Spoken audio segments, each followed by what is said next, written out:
Hey everybody, it's Haley Hobson and Wes Hobson. hey, my husband's here with me tonight and we are going to talk to you guys tonight about money mindset. So we had a little talk here, a presentation that we did. Actually, it was like a 3-day presentation a couple weeks ago. We talked a lot to a group of entrepreneurs, wannabe entrepreneurs about money mindset. And it was really so powerful with, sitting here talking to all of these people who had troubles around monies or troubles getting their businesses going. And we decided to really take this presentation online and share it with so many more of you because it was so powerful. So what we're going to do tonight, the two of us, is we're going to talk to you guys about your beliefs, your inner dialogues and understanding about wealth and money, what money really means to you, how mindset actually plays a role in you making things happen in your business. And I've got some great examples I want to share with you tonight. One that even happened today. We were going to talk about how to create a money mindset for you. And we're also going to teach you a much easier way to make money. So just a little bit about both of us. Those of you who don't know me, I came from a law background. I was teaching law for about 5 years, or practicing law for about 5 years. And I decided that that career wasn't for me. And I was used to a 6-figure income. That's what I was getting paid as an attorney even 15 years ago. And so when I decided to be a full-time Pilates and yoga instructor, I had to shift my mindset around money and how I could make this kind of business work for me. And it was tough because most people who teach Pilates and teach yoga don't make any money. And they have this belief system that they can't make money. So it took me a couple of years to really get my business off of the ground. And then even a couple of years later, I decided to shift my business again because I didn't want to work by the hour. So again, I had to shift my mindset around my new belief system, which was financial freedom and being with my family. And we're going to talk to you a lot more about that as we go through the webinar. But first, what I want to talk to you guys about before I even introduce my husband is I want to talk to you about what money means to you. Like, what is money? What is money and what does money mean to you? What is the first thing that comes to your mind when you think about money? Now, notice how you probably had some type of judgment in that thought process, right? Or you might think of money as freedom, or you might think of money as a selfish thought. Now, I used to feel like I had to be quiet talking about money. I used to feel like if people knew I had money or knew I was making money, that I would feel bad, right? I would feel bad because I would feel like people would expect certain things. They'd have certain connotations of you or me. And you might even be feeling like right now, money is stressful, either having it or not having it. And then you might even, your mind might go, I shouldn't even be thinking about that. We all have a lot of baggage around money, or we might have had a lot of baggage around money. You think about all the cliches that your parents might have had or might have said about money, right? Money doesn't grow on trees. Money can't buy happiness. Shut the door, shut the lights. I'm not paying for the heat outdoors. Since we were little, we've heard all sorts of things about money. And it might be positive or it might be negative. But we collect all of that together and we create a lot of judgment about money. So, some stories that I have about money, like I remember when I was little, I was probably about 12 years old. I remember riding my bike through the neighborhood and I was already starting to collect or save, or I should even say hoard my money because I was afraid that I wasn't going to have enough of my own money, even at that age, to do the things that I wanted to do. And I specifically remember one day riding my bike in my rain jacket down the street, and I forgot that all the money that I was hoarding was in my rain jacket, and the wind blew, and like $80, which was a lot of money back then, it's a lot of money now, right, blew out of my raincoat, and I was so bummed I could never find it again. But that moment, what happened to me, I had a mind shift around money. And I realized that number one, I probably didn't need to be hoarding it. But number two, it was okay that that money was gone because you know what? It was going to manifest itself again. And I think that was probably one of the first mindsets, one of the most significant mindsets I had around money, even at that age, that money will happen. Money will come. Money can grow on trees. Money will manifest itself again if you believe that there is enough to go around. Wes, do you have any specific story that you want to talk to anybody about that you remember from your childhood around money? Just basically that I recall the times when I was making money and it was having to mow the yard or I was a lifeguard.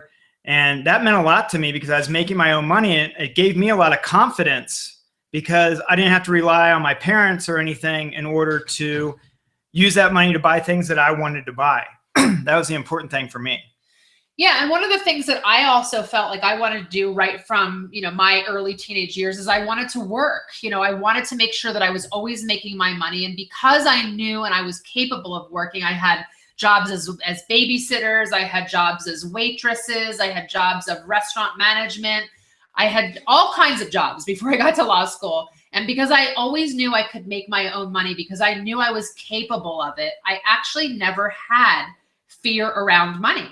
And even when I got paid my first big check as an attorney with that 6-figure income, I knew that I was capable of it. When I quit my job 5 years later, I was not afraid to start over because I knew that money would come in again. So, we all have these different stories around money, but if we can't have a healthy mindset about money, which is what we're going to talk about today, we really can never build our wealth, right? So if this is how you feel on the inside about money, if your stomach ties itself in knots at the mention of money, you've got some work to do on your mindset. I don't want to get all spiritual on you, and whether or not you believe in stuff like the law of attraction, whatever you focus your mind on, that is really what's going to show up in your life. When your brain focuses on something, all it's going to do is find evidence for that thing to exist. And I'm going to actually tell you a little story about that right now. So as Wes and I were preparing for this webinar a couple days ago, we had the slides made. We went over who was going to say what. We were going to try to figure out how to not, fight with each other during it. I was looking at all the slides, and I was looking at his slides, and he's going to talk about goals. And he has something pretty significant that he's going to talk about later that I actually posted on Facebook. Just one little line about making goals part of your present. And I said on Facebook, I can't wait to move into my house I'm purchasing in San Diego in 2016. And I can't wait for those 2 diamond kits that I'm enrolling this month in my business. And boom, just like that, within 24 hours later, somebody called me up and enrolled with a diamond kit in my business today. Barely even had a phone call with them. It just goes to show you that when you have a positive mindset around money and you write it down, Wes will talk about all this stuff in a bit.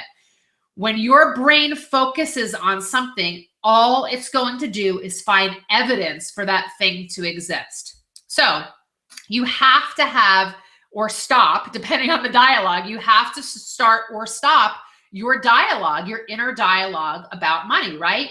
Those statements that we have, like saving it for a rainy day, or those people who have it are rich snobs, or you have to work endless hours to make it ends meet, or you have to ask your spouse for money, or that you believe that you're not entitled to it. Like, those things have to stop. You must start believing that money can happen to you, that wealthy people are not evil, that you can afford what you'd like in your life, that there is enough for you. You have to change your mindset around money. Wanting more money is okay. It's okay to want to feel good. It's okay to want to spend money on yourself. And it's okay to want the best for your kids. Having money has often been wrought with negative connotations, and it does not have to be. It really is the ethics of the person who has the money that determines whether the money is good or bad, right? Like, for instance, Wes and I were super excited this year that we had more than enough money and we were able to give a huge amount, in our opinion, to charities that we believe in, because we felt like we could literally give our money away to those that were less fortunate. When you have good ethics and you have money, you are able to serve so many more people than yourself. So why should it be bad to have money, right? You should not feel guilty about wanting to understand more about money, or even more how to make money. Now, I want to formally introduce my husband right now, because my husband is actually a rock star. Like, even though you guys might know him, not know him, and you've been following me on Facebook or came to this webinar because you've been dialoguing with me. My husband was a professional triathlete for how many years? 12 years, a professional triathlete. And I don't just mean a professional triathlete. I mean, like, my husband was world ranked in the sport of triathlon and was one of the top 5 athletes of the year by... Well, actually, I was the U.S. Olympic Committee Athlete of the Year 1 year. So that means I'm number 1, Haley. Okay. Well, I'm not trying to brag. You're always number 1 in my book. But he was really a stud. I don't even know why I'm in this slide as a picture with him. And in order to be a professional athlete, athletes are all about mindset. So I want Wes to talk a little about what pro athletes do and what it took to really become a pro triathlete, because these types of things that he's going to talk about are really imperative to you and your mindset about money and your mindset around business. Thank you, Haley. Well, I think there's a great correlation between what a athlete that is very serious and a certain athletic of whatever they might do, whether it be professional of any sport as well as a top amateur, correlation with that of the mindset of money for what they do for income, an individual does for income. And, I think a lot of it is dedication in general. I went to a small college in Indiana. And then right when I got out of college, I graduated, I told my parents, hey, I'm going to become a professional athlete. So what that entailed was that I think there's a lot of correlation because with triathlon, which is similar in kind of the business world in general, is that you can't control your environment, but you can control what you do. And I think that's very important because a lot of people just give up thinking that the environment is controlling them. And for triathlon in general, I competed in over 220 triathlons in over 20 countries, and I got to see the world. And I also got to see how other athletes trained. And a lot of people train in different ways. And I think one of the things that happened to me was that when I'd train with people, they would beat me in training sessions, whether it be swimming, biking, or running. But when it came to a race, I would beat them in the race. And I think that talent is just not physical, it's mental as well. And if you have a strong mental strength, no matter what you do, whether it be athletics or your professional life or family, I think that is one of the most important things that can enhance you. So a strong mental talent leads to a strong mindset, whether you decide where you want to put that mindset. Do you want to put it, for instance, tonight where we're talking about money? Another thing that I learned through triathlon is that there's something to be learned from everything. So I'd have good races and I've had bad races. And on bad races early in my career, I used to think and dwell on it for like a week or 2 weeks. God, I sucked at the swim, or I can't believe I lost those guys on the bike. And then I changed my mindset and I thought to myself, okay, I'm going to give myself 24 hours after a race. I'm going to decide what went wrong, how to correct it, and then I'm going to move on and forget about it. And that's just learning in general. You learn from your mistakes and you can improve on those mistakes so that they won't happen again. And then the other thing that I think is important is that you need to condition yourself for stressful environments. Triathlon is very stressful. Any sport is very stressful that you do. And you can't just go out there and not be running at all and go run a marathon. You actually have to train. You have to prepare for those stressful situations. And you have to have repetition. So if you have repetition, that makes you more comfortable in feeling what you want to do. So I think those are some important things that I garnered from triathlon that I can relate to you all. But one thing that really opened my eyes with triathlon, because I grew up in Kansas City, and if I didn't have triathlon, I would have just done what everyone else did. And what that is you go to college, you get out of college, and then you go work for a company, and you wear a coat and tie. I didn't know any better because that's how it was when I grew up. And so what triathlon did is it opened my eyes that there's other ways to make a living. And I made a living in triathlon. I was one of the fortunate 6 to 8 American men that actually made a living in the sport. It wasn't like NBA basketball salaries or anything like that, but I made a decent living at it. So that's the beauty of what triathlon created for me. I didn't go straight in that status quo world of 9 to 5 type job. And that's what I wanted to stress. So an interesting saying from Mark Twain that I think is very important. If you think you can't, you're right. And your brain is really powerful. and you need to believe you can do it. If you don't believe you can do it, then you're just going to give up. And I think many people go through life just surviving. And there's a saying out there that says, that I heard that is interesting, and I think pretty important to what I think a lot of people go through. And someone said many people die at age 35, but they don't get buried until 75. And what that means is there's this 40-year gap that people have where they're just surviving and they're not enjoying life. Many people don't even have a bucket list because they've given up already, and they have never traveled. They've never had time for themselves. They've never done hobbies that they wanted to do, or because they felt like they're too financially strapped and they always had to work and stuff like that. And for some of you that are listening tonight, it might be tough for you to hear, but I think it's tough when I hear people get excited about Wednesdays because it's hump day. It's that middle of the work week. And I get sad when I hear people say that they look forward to the weekend because they have 2 free days that they can have to themselves and not have to kiss the ass of the person, their boss, or something like that. And people who only get 2 to 3 weeks of vacation a year because they don't have enough money and they don't have enough money to travel. So it's more of a staycation than a vacation. And, I hear about the people that they're told that they have to go to, you got to go to work at 9 o'clock in the morning and you can't leave until 5 or 6 because they're an employee. And that's an interesting statistic is why is the heart attack rate the highest on Monday?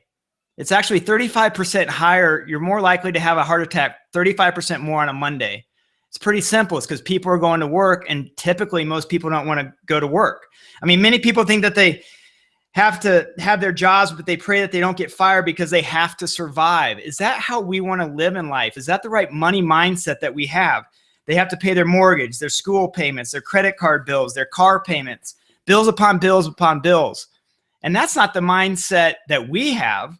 And that's what Haley and I are talking to you about tonight, because we want you to change your mindset, because everyone is great. Honestly, everyone has something that's great inside of them. And I really feel like you can change your mindset so that you can improve your life. Do you want a person on the end of strings that's pulling you? Do you want to be a puppet type thing where someone's pulling you? I want to be control my own destiny. I want to be the captain of my own ship. People change when they get to that point where they've said, I've had it. And you need to ask yourself, are you close to that point? Do you want to make change? If you're listening to this, you might be saying that, and you can say, I can do better than this. And most people don't dream. We have been conditioned through life just to be followers, not leaders. And people allow that negative history to determine what to do. So I encourage you tonight, and after you listen to us, to go where there's no path and to leave a trail. Don't go where the path is already worn.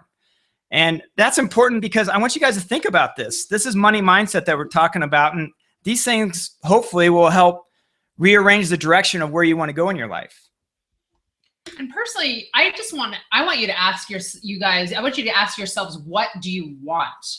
Right? I mean, I personally, when I was changing my lifestyle the second or third time around my career, I knew that I definitely wanted financial security. And I really needed to have a lot less stress in my life, both stress that comes with just being an entrepreneur, business owner, family, et cetera, but stress around money. I mean, even though Wes and I actually made pretty decent money between the two of us, there still always seemed to be stress around money, and stress around money creates stress around relationships. I also felt it was super important for me to have a flexible schedule. I knew when I left my law career that I was never going to be that person that wanted to sit behind a desk all day. But even when I left my full-time Pilates and yoga career, I knew that I needed to have a flexible schedule so that I could be available for the things that came up for, as a mother of a young child or children. I also wanted I wanted for myself the ability to never have to ask my husband for any money. I wanted to be able to do things that I could do just because I had money. I mean, I hear so many people these days saying, I can't afford it, or I have to talk to my spouse. I mean, my husband and I actually kind of joke about it at night. We were talking last night about, what was it that I said I wanted to buy? I said I wanted to buy a watch. I haven't bought a watch since law school, which was 20 years ago. And he gave me this like that's evil because face. your iPhone's attached to you 24/7 already. So. Well, I was just thinking how cool it would be to have a really cool watch. And he looked at me, he gave me this like evil eye about like, I can't believe you're going to spend money on a watch. And I just looked at him and I was like, what? You don't think we have enough?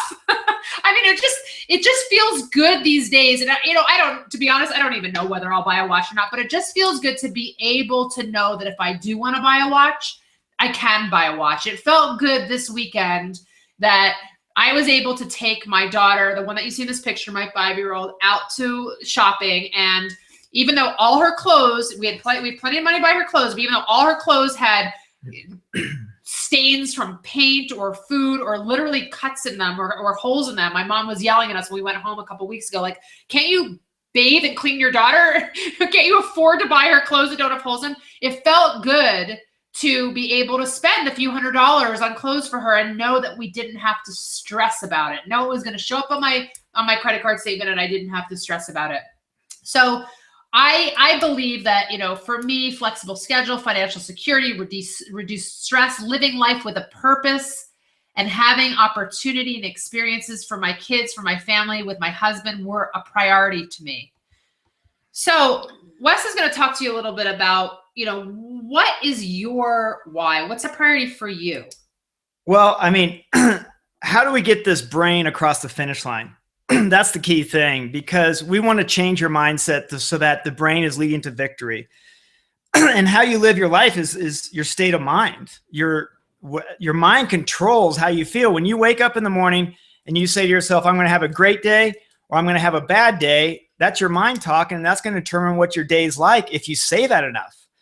So, I think a why is very important, and kind of the why is the grounding of what you want to do with your life and where you want to go. And that can lead to financial success as well, if that's part of your why. Some people's why, financial success is not part of it. My most recent why is the fact that we were with a company called doTERRA, and my why has been helping people, not that are using the oils like us, but more my why is helping the people, the jobs that we are creating all around the world, whether it be in Haiti, whether it be in Jamaica, whether it be in Guatemala, whether it be in India, whether it be in Europe. I enjoy the fact that with a quality product and that we have, that it's helping people have jobs. And so to me, that's an important why. And that's what I'm kind of feeding off of now. The other thing is we need to create goals. And I'm going to get into goals later because I think that's a whole separate 5-minute conversation. But the goals is basically the foundation. You also need to expose yourself to positive images. And, we bombard ourselves with 40 to 50,000 thoughts a day. And 87% of those thoughts are doubts or negative things that are going on in your brain.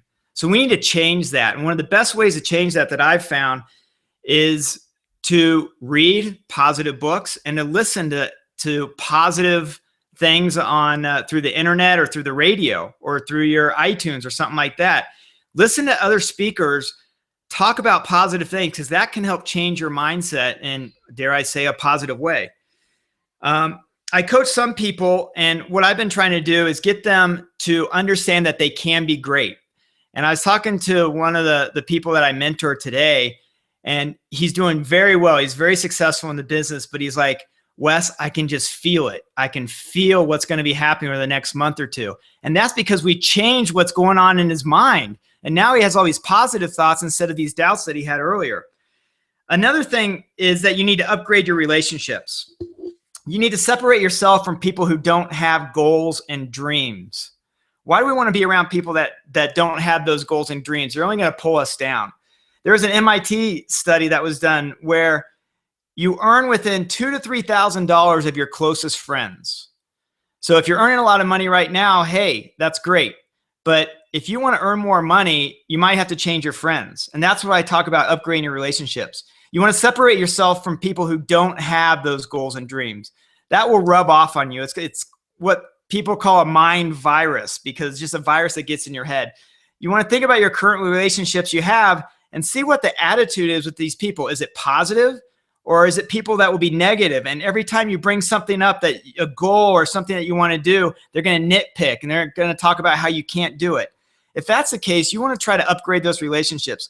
Just because they don't want to take a risk, just because they don't want to leave a legacy for their family or where they live, just because they don't want to expand their comfort zone or take a challenge, doesn't mean you can't.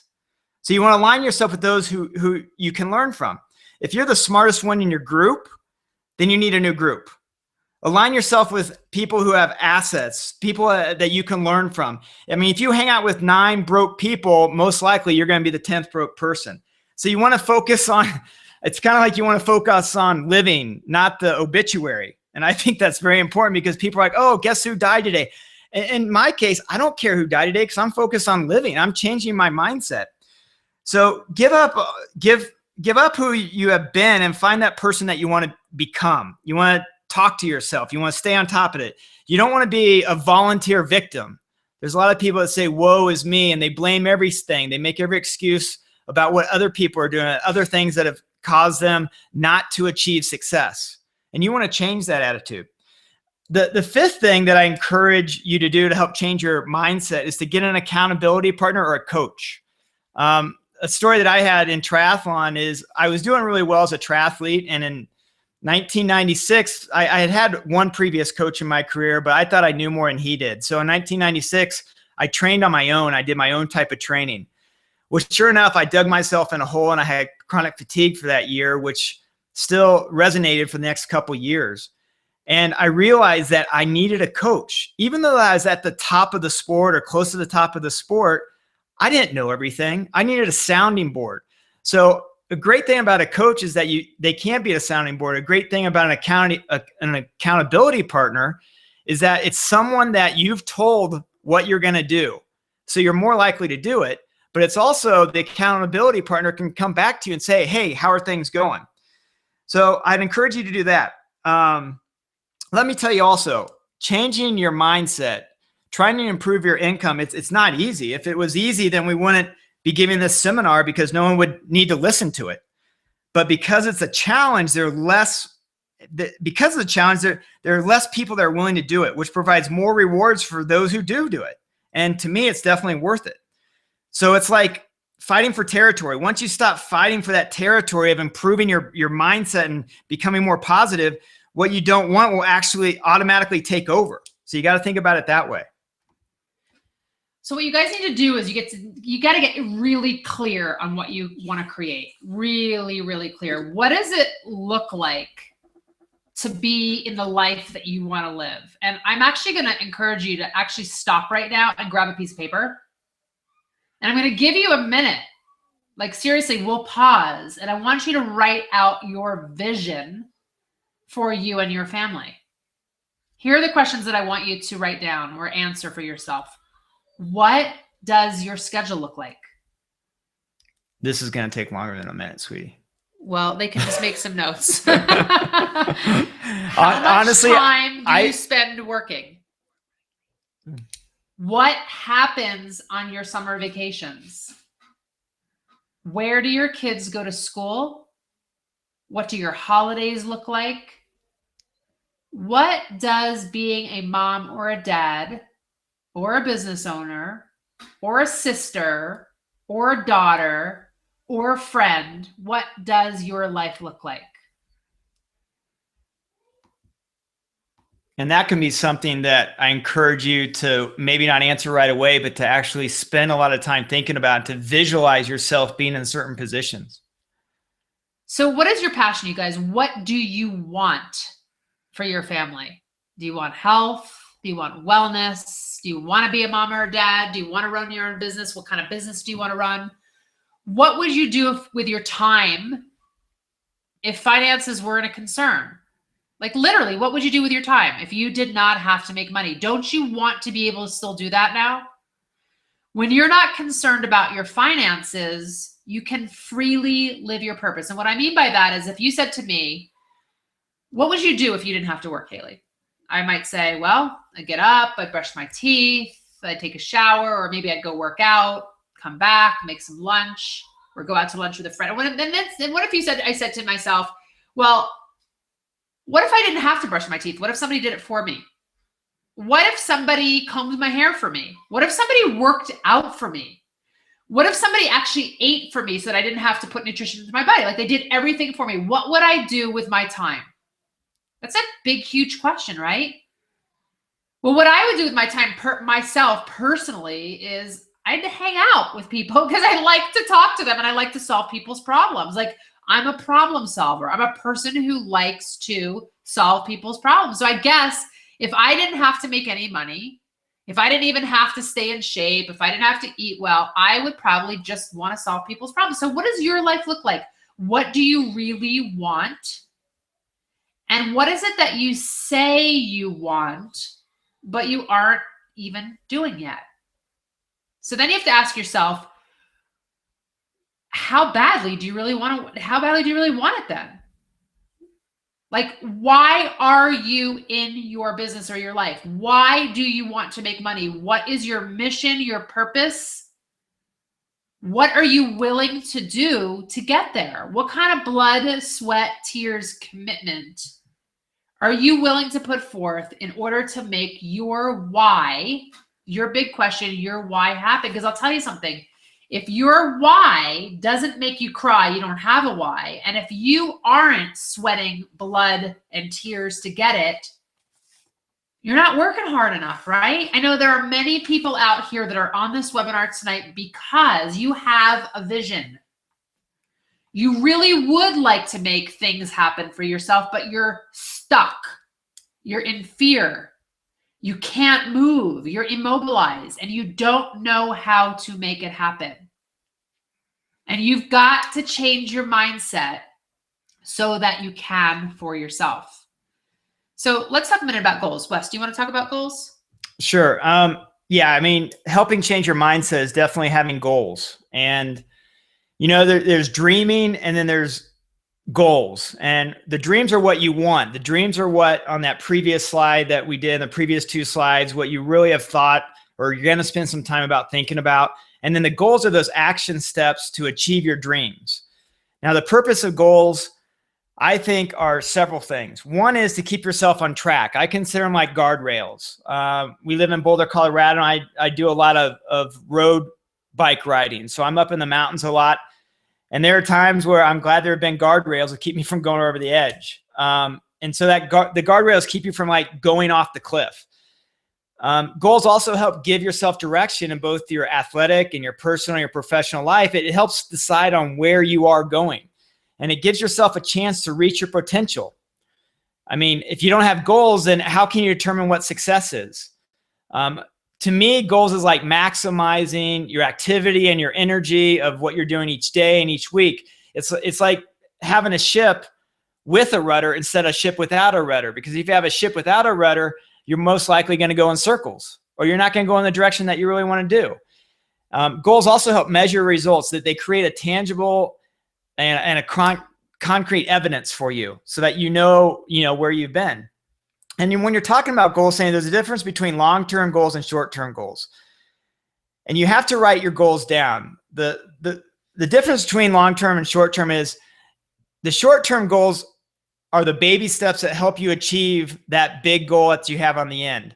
If you just say that you're going to go and you're going to earn $500,000 and right now you've only been earning $50,000 a year, well, most likely you're going to have those short-term goals and it may take more than 2 months to get to 500,000. So you're going to have those short-term goals planned out in order to get that long-term goal of more income down the road. As an accountant, just like having an accountability partner, you want to share your goals with others, because to me, that peer pressure can be fun. You know, when I make a goal, whether it be in the business world or whether it be athletically, I love to share it with people because it motivates me even more to do what I intend to do and what I tell people to do. So you want to make your short-term goals that are compatible with your long-term goals. It's kind of like training objectives where you say, if you're training for a marathon, you don't train for a sprint and just do 100-yard all-out type things. You want to have it focused on what your long-term goal is. And if you're successful with those short-term goals, your long-term goals are going to fall into place. So a few notes about goal setting is that goals must be measurable. They must be clearly defined. You need to know if you're getting closer to that goal, just as you try to be successful in the financial world by knowing what your salary is. Goals must be in the positive, not the negative. You don't want to say, I can't do this. You want to say, I can do this. And the thing about goals, like what I was saying earlier, is that, you know, just like Wes said also, if they're in the positive, if they're measurable, if they are written down, if you can see them, if they are in the present tense, then they will happen. You know, how do you think it's just weird that I put out there that I wanted to enroll a diamond kit, which is the biggest kit in doTERRA in my business, and within 48 hours I had somebody enroll in a diamond kit? No, it's because I said I was going to do it. And I put it on Facebook, and I also posted it up on my whiteboard that I was going to do 2 Every Oil kits and 2 diamond kits this month. And I've done 2 of the Every Oil kits and 1 diamond kit so far because I wrote it down. So this week, I'm going to enroll 1 more diamond kit. I'm saying it out loud to probably 1,000 people right now. And that means that it will happen because the energy from the universe is picking up on that statement. It is a goal of mine, and it's going to make it happen and conspire with me. So also, goals must be a challenge, yet they must be achievable. If you set a goal that is so far out there and you set that goal to achieve it, say in 3 months, and if you're a month and a half into it and you've only achieved, say, 1/5 of that instead of half or more, then what's going to happen? Most likely you're just going to give up. So you want those goals to be a challenge. I mean, most people fail in life not because they aim too high and miss, but because they aim too low or they don't even aim at all. So if you have a goal that is not that high to achieve and you achieve it early on, then it's almost like, what was the point of the goal? And an interesting thing, and I'm sure a lot of you know this, is that by mid-January, January 15th, 95% of people who made New Year's resolutions have already failed. 95% within the first 2 weeks have already failed what they plan to do for their New Year's resolution. And then you think about how many people, which might be yourself, that have failed so many times with your New Year's resolution that you don't even try. So again, get those goals. It's very important to have them be a challenge. You have to make your goals very real for yourself. And one way to do that is to create a vision board so that you can visually see it. Use your senses. Goals must be in the first person and the present tense. They must be in the here and now. I don't want you to be thinking forward with your goals so much. I want you to be thinking now about what your goal is going to be. For instance, instead of saying, I want to be free and clear, you say, I enjoy being free and clear. Instead of saying, I hope to take a trip, you say, I'm taking a trip in June. And yeah, you may not even have the money yet to do that, but that is your goal. I am taking a trip to June. Instead of saying, I want to get a new car, you say, I'm excited about the new car I am getting. So you see how you can rearrange the way you say things, and it makes it more concrete. It makes it more tangible for you. So what's the best way to take these goals and put them into action? There's a thing in our brain called the reticular activating system. And your RAS plays a vital part in your ability to achieve your goals. It's basically a filter between your conscious mind and your subconscious mind. And there it is. You can see in the pictures right there at the base.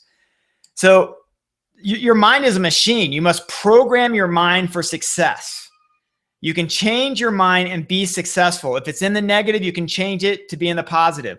The great thing about the reticular activation system and being a vital part of achieving your goals is that it doesn't know the difference between synthetic and real.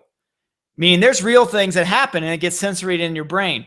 But there's also the synthetic, which you can kind of make up, but your RAS believes it. So what I tell people is this: if you can change how you're thinking enough, your subconscious will start to believe it. And so some of the things that I tell people to do is come up with 3 goals, whether it be long-term or short-term. And you write those goals down let's say three times a day for 20 days. So if you have 3 different goals, each goal you write down 3 times a day for 20 days, what's going to happen? Your brain is going to start believing it because it can't be tricked. Your reticular activating system can't be tricked. It doesn't know what a joke is. So whatever you tell it, it thinks that it's real. It is synthetic, but you are making it real. Another thing you could do is you could take flashcards. So you could put these goals on flashcards. You could read them outside every day. I mean, read them out 5 times a day for 20 to 25 days. You will start to believe it, that these goals can happen. I like to tell people to put their goals where they can most visibly see them. And some of the places are on your bathroom mirror every morning when you wake up, on your bathroom mirror, or in your car, or on a bookmark, or on your computer screen, places that you can always see it so you can consistently see where your goals are. And it's easy to do. It really is. I've seen it happen so often. All right, so you guys, I want to go back to the wanting more money is okay. Wanting more money is okay for yourself, for your family. Let's get back to that money conversation. There is absolutely nothing wrong with it. It's not bad. It's not good. The only thing that money does is let you have things and experiences. That's it. So after you get your mindset about money sorted out, the next thing that you want to do is look at how to build your wealth. Okay? How do you build your wealth? Well, one of the ways to build your wealth is to generate somehow a residual or passive income. Okay. So when I decided that I no longer wanted to teach Pilates and yoga all day long, even though I still loved it, I didn't want to do it all day long.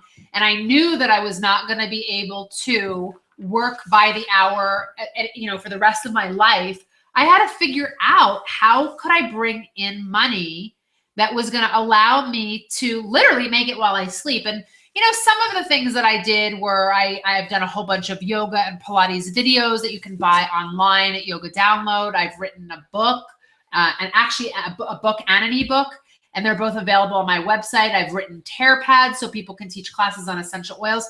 These are ways of bringing residual income, little bits of residual income as you go. But I also decided to change my entire business model so that when I did some work once, that 1 hour that I spent, or maybe it was 10 hours I spent, or whatever it was, a time ago, was going to bring me in residual income or ongoing income forever, basically. And I'm going to talk about that a little bit. So let's go over first, like how much residual income you actually need. Right? We have assets and we have liabilities. Our assets are obviously something that puts money into our pocket. It could be a salary. You're working at the coffee shop, you get paid. It could be an hourly rate. You're teaching yoga, you get paid by the hour. We have a rental property that we have down the street. We rent it out. That's an asset that comes into our pocket if we're charging more, right, than the actual rent is. Royalties, like I just talked about from the book. Business income, anything that I'm generating from my business. Then there's your liabilities that takes money out of your pocket, your rent or mortgage, car payment, groceries, food, entertainment, bills, loans, insurance, vacation, traveling, you name it, right? We always feel like there's more liabilities than assets. So in order to determine wealth, like real wealth, and there are crazy statistics out there that people are retiring these days on $10,000 a month. How can they actually do that? How can they actually create a sense, or how can we create a sense of real wealth so our residual income is higher than our expenses, and therefore we're literally creating money to retire on later? Now, let me give you some statistics. First of all, as you probably know, if you're an employee, meaning that you work for somebody else, you're getting paid a salary, right? If you're self-employed, you might think, oh, I own my own business. But if you have to show up to get paid, you are not a business owner. You are self-employed, meaning that you're working by yourself, basically as an independent contractor. A business owner is someone who pays themselves whether or not they show up, right? I'm in a business now with doTERRA Essential Oils where I could literally take a month off if I wanted to, and my business would continue to pay me, right? I could take an afternoon off. I could take a morning off. I could take a weekday off. I could go skiing. I could go snowboarding. I'm in a business now where I get paid whether or not I show up. And then the fourth is being an investor. Now, here's a very interesting statistic. 95% of people in North America are in the first two categories, meaning that they are either employees, meaning they work for somebody else, or they're self-employed and they still have to show up to get paid. But 95% of the wealth is in the second two categories, meaning being a business owner. So basically what I'm saying to you is, don't you want to be a business owner? Don't you want to figure out how to run your own business so that you can be in this 95% of the wealth? Now, Yeah. And, income is an illusion of wealth. True wealth is the investments, it's the rental property, it's things that's coming in beyond just your income. And, for instance, 78% of NFL players declare bankruptcy within 3 years after retiring. And that's because they used up all their income. They didn't create wealth. So with money mindset, what we're trying to do is say to yourself, just getting your salary is not going to be enough to creating your wealth. You need to actually create wealth instead of just thinking about income. so the way to evolve your idea of wealth is to write down all of your expenses without any judgment. What do you have to do? What do you want to do? And understand how much residual income you need to generate to be greater than your expenses. Ask yourself, do you want to be a business owner? Now, I just have to give a plug, since we're talking about business owners right now, to Marie Forleo's B School, which is literally open today. This morning, you can go ahead and register. This was a program, a course that I took several years ago on how to build a business, how to build my own business. And it was a course that not only helped me build my own business to a 7-figure business, but it also helped me create my own courses, like my own socialdownline.com program. So I want you guys to check that course out if you do not know how to start your own business, because it is totally worth it. You'll see from all her different testimonials. So what I had to do when I evaluated new business opportunities is I looked at the basic principles of what would bring me residual income. Now, the thing about residual income is that we all have to sell something, right? We have to sell something. Like, I'm selling my videos, I'm selling my books, I'm selling my essential oils.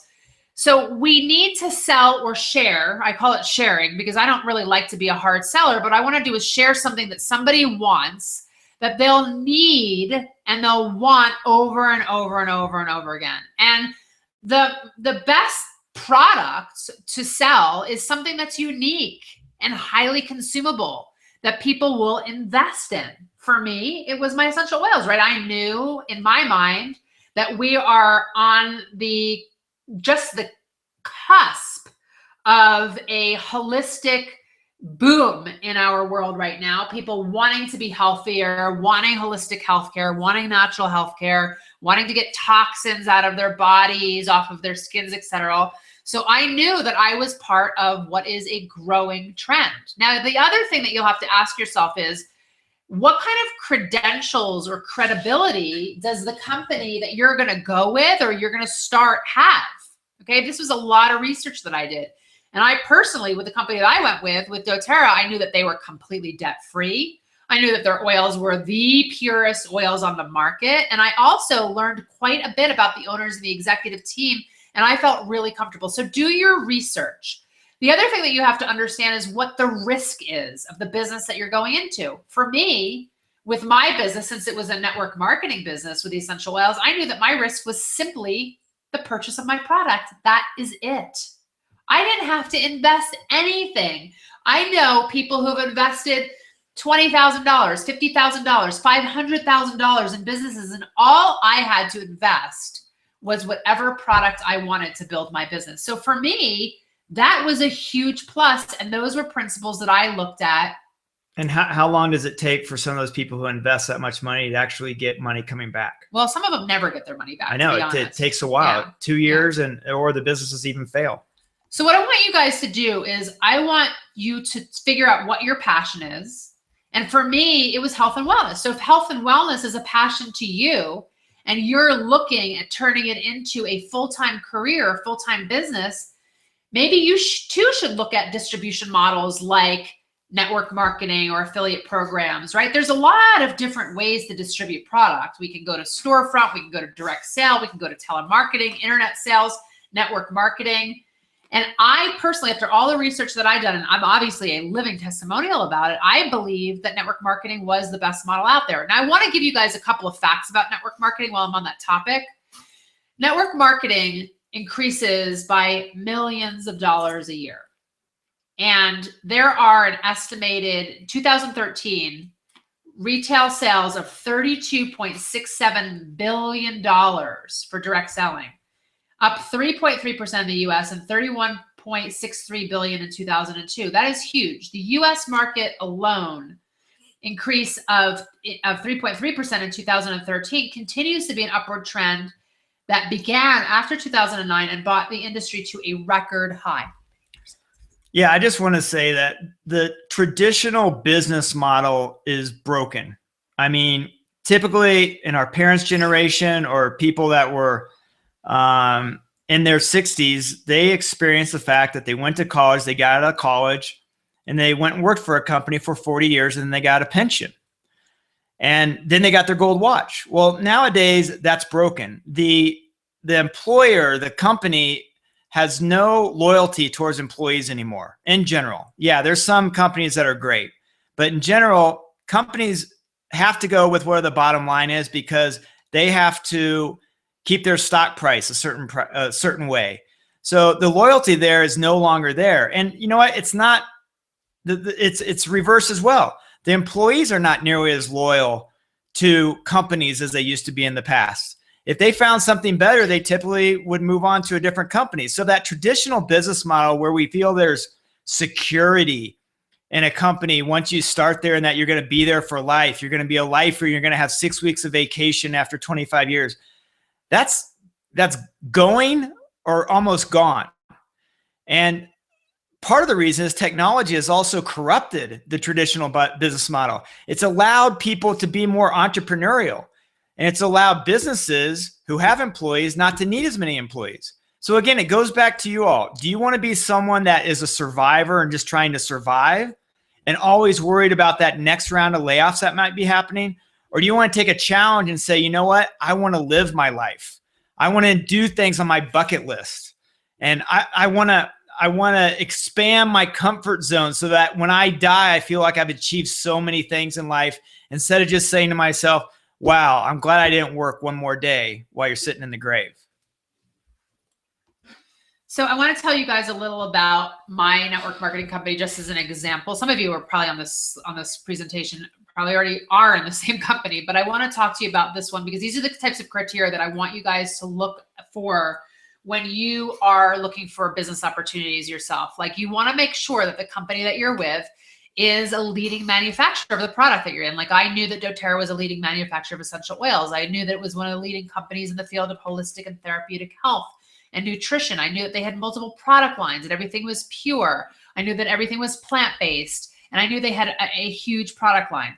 So why I said yes to my business was that I didn't want to have any sales or recruitment requirements. I wanted a killer comp plan. I knew that there was no inventory requirements. I knew that they would drop ship for me. I knew all I had to do was buy my own product. I knew they had a state-of-the-art manufacturing facility. And that's only getting better. And I didn't have to create my own. They had their own customer service for me. And I knew there was a ton of infrastructure in place. So those are some of the reasons why I believe that network marketing is a great business to start with, because you don't have to invest thousands and thousands and thousands and thousands and thousands of dollars to get it off the ground. But again, do your due diligence, do your research if you decide to join a network marketing company so that you have a better understanding of their business model and also the type of product that they share. I mean, one of the things I do is I look at different multi-level marketing companies. I go to the Better Business Bureau just to see how they're rated. Are they an A-rated company or are they a C-rated company? We chose a company that was an A-rated company. And the reason that, a lot of people say, multi-level marketing companies, network marketing companies don't work. Well, it's simply not true. I'm a living testimonial and I am doing extremely well. And the reason I'm doing well is because I'm creating other leaders on my team who are also doing exceptionally well. So a real network marketing company, one that's not a scam, is one that creates leadership, one that pays people to create leadership in their organization. And because I am empowering so many other want-to-be entrepreneurs to make their own money based on the mindset that we help teach them and the tools that we give them and the skills we help them create and a product that everyone wants, and teaching them how to share that product, I have been able to help lots and lots and lots and lots and lots of people create an awesome business. And how do we do it? We simply talk to people. We share our product. We share our oils. We teach educational workshops. We share on social media. We write blogs, and we just simply share. So my approach to creating abundance is for you guys to partner with the best company that you see fit out there and create a team of people, like-minded people who want to live passionately with the same purpose that you do.